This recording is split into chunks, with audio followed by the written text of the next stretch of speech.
नमस्कार, दृष्टि न्यूज में आपका स्वागत है। मैं हूं आपकी साथ अंकिता। चलिए बढ़ते हैं खबर की ओर। आज प्रधानमंत्री नरेंद्र मोदी का जन्मदिन है। इस दिन पूरे देश में उन्होंने महिलाओं के स्वास्थ्य की चिंता करते हुए स्वस्थ नारी सशक्त परिवार अभियान की शुरुआत की है। मध्य प्रदेश के धार में आयोजित मुख्य आयोजन में वे स्वयं शामिल हुए।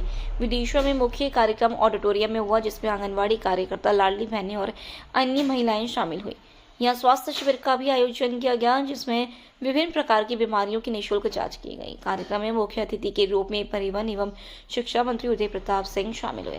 इनके अलावा जिला पंचायत अध्यक्ष गीता रघुवंशी, विधायक मुकेश टंडन, नगर पालिका अध्यक्ष प्रीति शर्मा, कलेक्टर और एसपी भी मौजूद रहे। इसी दौरान ऑडिटोरियम परिसर में महिलाओं के स्वास्थ्य परीक्षण की भी व्यवस्था की गई थी। साथ ही प्रधानमंत्री नरेंद्र मोदी के कार्यक्रम का सीधा प्रसारण भी ऑडिटोरियम में देखा गया और उनके भाषण को सभी ने सुना। इस अवसर पर मीडिया से बात करते हुए मंत्री उदय प्रताप सिंह ने कहा कि प्रधानमंत्री ने अपने जन्मदिन को देश की उन्नति, तरक्की और अच्छे स्वास्थ्य के लिए समर्पित किया है। उन्होंने पूरे देश में स्वास्थ्य शिविरों के माध्यम से महिलाओं का स्वास्थ्य परीक्षण कराए जाने का अनुकरणीय उदाहरण प्रस्तुत किया है।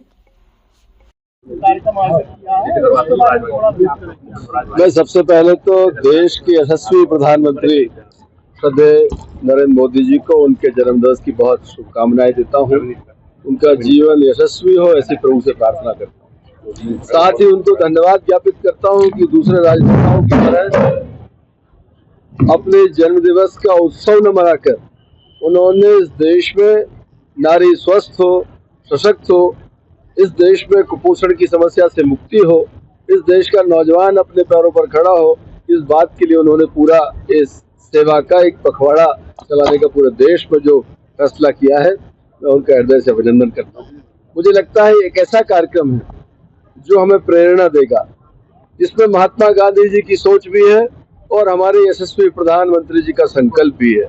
उनकी सोच, हमारे प्रधानमंत्री जी का संकल्प अगले 15 दिनों में इस देश में एक परिवर्तनकारी साबित होगा, ऐसी हमारी पूरे देशवासियों से अपेक्षा भी हो और उसमें सरकार और संगठन दोनों समान रूप से काम भी कर रहे हैं। विदिशा जिले की स्कूल जो जर्जर स्थिति में पड़े हुए हैं, वहाँ के बच्चे खुले आकाश में बैठे हुए हैं, पेड़ों को नीचे भी वो नहीं है कि उस स्कूलों को ध्यान दिया जाए।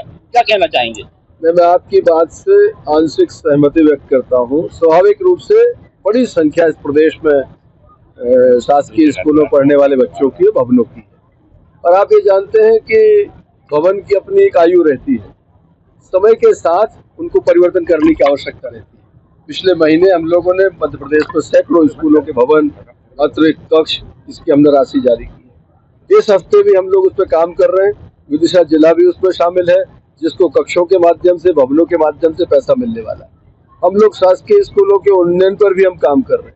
पिछले 4 वर्षों से उन्नयन की जो प्रक्रिया रुकी हुई थी, मिडिल स्कूल को हाई स्कूल बनाना, हाई स्कूल को हाई सेकेंडरी बनाना, उस प्रक्रिया को भी हम दोबारा से चालू करने जा रहे हैं।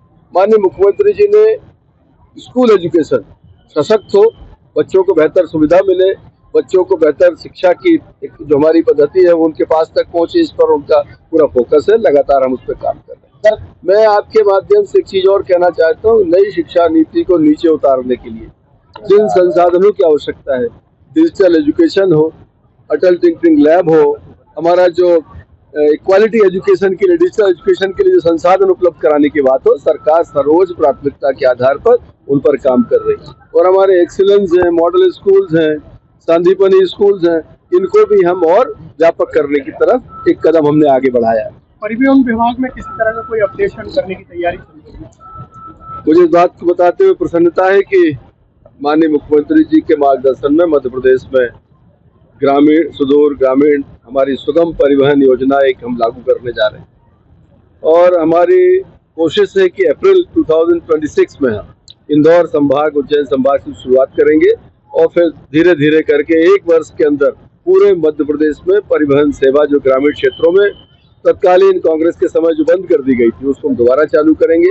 आम आदमी को सस्ता, सुलभ एक परिवहन सेवा मिल सके, इस बात के लिए सरकार का संकल्प है। शिक्षक आंदोलन कर रहा है परमानेंट होने के लिए।